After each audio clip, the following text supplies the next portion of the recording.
बिस्मिल्लाहिर्रहमानिर्रहीम। Welcome to our channel aspirants. आज हम जो पेपर डिस्कस कर रहे हैं ये assistant Kashmir affairs and Gilgit Baltistan का पेपर है जो कि कल हुआ था। इसको लेट पोस्ट करने की वजह यह है कि इसके जितने भी एमसीक्यूज़ हैं वो हमने सॉल्व किए हैं प्रॉपर और उसके बाद हम इसको अपलोड कर रहे हैं। तो आइए चलते हैं। ये पार्ट 2 है जनरल साइंस का और वैसे वीडियो का ये पार्ट 4 है। Question number 21 है a mixture of nuts contain 3 pounds of cashew nuts and 4 ounces of peanuts. What is the ratio of peanuts in the mixture? तो इसको हमने सॉल्व किया है कि ये क्वेश्चन है हमारे पास। हमें पता है कि 1 पाउंड में 16 ऑन्सेस होते हैं, तो टोटल जो नट्स हैं वो 3 पाउंड 4 ऑन्सेस हैं। कैश्यू जो हैं वो 3 पाउंड्स हैं और पीनट्स 4 ऑन्सेस हैं। पाउंड्स को हमने कन्वर्ट किया आउंसेस में, ये 48 हमारे पास आ गया। इधर ये आउंसेस में ही है तो इसको हमने एज इट इज़ लिखा। सिंप्लीफाई किया तो 12:1 आउंसेस आया और इसका जो करेक्ट ऑप्शन है वो ऑप्शन डी है, नन ऑफ दीज। उसके बाद 22 है what is the ratio of circumference of circle to its radius. Radius और सर्कमफ्रेंस ऑफ सर्कल की आपस में रेशो का पूछ रहा है। तो सर्कमफ्रेंस का हमारे पास फार्मूला है 2πr। इनको जब हमने रेशो की फॉर्म में देखा आर आर कैंसिल हुआ तो ये हमारे पास रह गया 2π। ऑप्शन ए इसका करेक्ट आंसर है। नंबर 3 है ratio of bio students to math student is 6:7। If 90 students are taking bio how many students are taking maths. तो जो बायो है वो 6 स्टूडेंट्स ले रहे हैं, 7 मैथ्स ले रहे हैं। तो 90 अगर बायो लेते हैं तो x स्टूडेंट मैथ लेंगे। हमारे पास ऑप्शन 105 है। एक शॉर्ट तरीका इसका ये है कि आप हिट एंड ट्रायल से डिफरेंट ऑप्शंस लिख के उनको सिंप्लीफाई करें तो आपके पास अगर ये शुरू वाली आ जाती है रेशो तो फिर वो आंसर ठीक है। दूसरा इसका तरीका ये है कि आप इस तरह एक इक्वेशन बना के प्रोपोर्शन की और इसको आप क्रॉस मल्टीप्लाई कर लें। ये 6x हो जाएगा, ये 90 मल्टीप्लाई बाय 7 हो जाएगा। आप जब x को सॉल्व करेंगे वो भी 105 आएगा। तो जो आंसर है ऑप्शन ए करेक्ट है इसका, 105। इसके बाद 24 नंबर MCQs है। Student can solve Q questions in 1/h hours. At this rate how many questions can she solve in Q hours. For example Q जो है इधर वैल्यू उसकी हम एक सपोज कर लेते हैं कि 10 है और 1/h जो है ये 2 आवर्स है।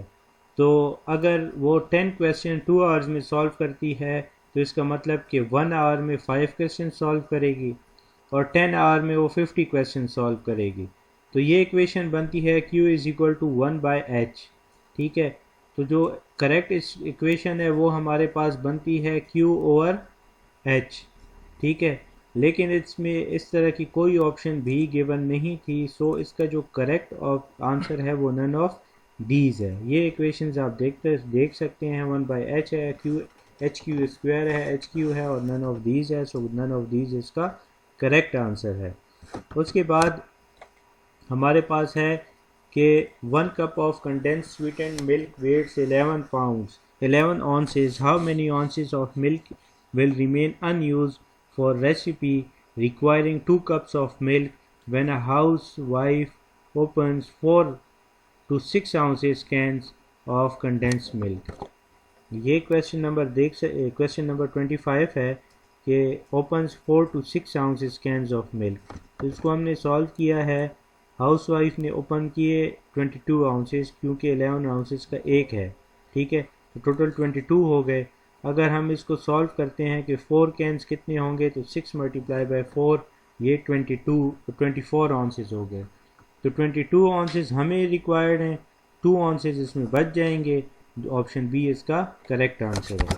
उसके बाद 26 है कि इसमें क्वेश्चन ऐसे गिवन था कि 27 स्टूडेंट्स जो हैं वो केमिस्ट्री क्लास में हैं और 22 स्टूडेंट्स जो हैं वो फिज़िक्स क्लास में हैं और जो 7 स्टूडेंट्स हैं वो केमिस्ट्री भी ले रहे हैं और फिज़िक्स भी ले रहे हैं।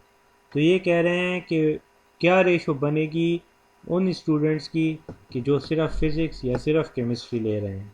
तो इसको हमने सॉल्व किया है कि 27 स्टूडेंट्स केमिस्ट्री ले रहे हैं और 22 स्टूडेंट्स फिज़िक्स ले रहे हैं और 7 बोथ ले रहे हैं।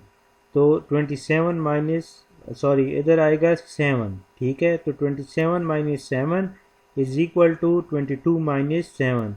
दोनों में से हम 7 माइनस कर देंगे क्योंकि वो कॉमन है हमारे पास। तो अगर हम इसको सॉल्व करते हैं तो ये 20 से 7 जाएगा, ये 22 नहीं है, ये 7 है। तो 20:15। अगर इसको हम 5 पे सिंप्लीफाई करते हैं 4:3 इसका आंसर है, जो कि ऑप्शन ए है। उसके बाद 27 नंबर क्वेश्चन है, कह रहे on a certain map 3/4 inch represent 1 mile, what distance in mile is represented by one whole 3/4 inches। कह रहे एक मैप है, वहाँ पे जो वो 3/4 इंच है वो 1 माइल को रिप्रेजेंट करता है। तो 1 whole 3/4 इंचेस कितने माइल्स को रिप्रेजेंट करेगा। मैप पे 3/4 इंचेस जो है 1 माइल को रिप्रेजेंट कर रहा है, 1 whole 3/4 को कितना x माइल्स रिप्रेजेंट करेगा, ठीक है। उसके बाद क्या हुआ, तो हमने इसको क्या किया, 3/4 इंच जो है वो 1 माइल को रिप्रेजेंट कर रहा है और 7/4 इंच जो है x माइल को, इसको हमने पहले 4 से मल्टीप्लाई किया, 3 ऐड किया तो ये 7/4 आ गया। फिर हमने क्रॉस मल्टीप्लाई किया, तो 3/4 इंटू एक्स, 7/4 इंटू 1। इसको हमने x के लिए सॉल्व किया तो इसका आंसर आया 7/2। फर्दर इसको जब हम डिवाइड करेंगे तो ये आएगा 2 होल 1/3, जो कि ऑप्शन सी इसका करेक्ट आंसर है। उसके बाद 28 नंबर MCQs है, कह रहा है कि how many miles are there in 1 whole 3/5 kilometre if 1 kilometre is equal to 5/6 mile. कह रहा है कितने माइल्स 1 whole 3/5 किलोमीटर में हैं अगर 1 माइल जो है 5/6 माइल को रिप्रेजेंट करता है 1 किलोमीटर। तो कह रहा है 1 kilometre is equal to 5/8 mile, sorry. Then 1 whole 3/3 kilometre x mile को रिप्रेजेंट करेगा। तो x माइल के लिए हम क्या करते हैं कि इनको मल्टीप्लाई कर लेते हैं दोनों को, ठीक है, और इसको भी क्रॉस मल्टीप्लाई किया तो x हमारे पास आ गया। इसको सिंप्लीफाई किया, 5/4 माइल्स इसका आंसर है। और ये हमारे पास आप देख सकते हैं कि नन ऑफ डीज इसका आंसर है, 5/4 हमारे पास गिवन नहीं है। 29 है, if 3x is equal to 4y is equal to 5 then x square y square z is. तो ये कह रहा है कि अगर ये if 3x is equal to 4y is equal to 5z then x ratio y ratio z, तो क्या होगा कि 3/4 रेशो 5, ऑप्शन ए इसका करेक्ट आंसर आ जाएगा हमारे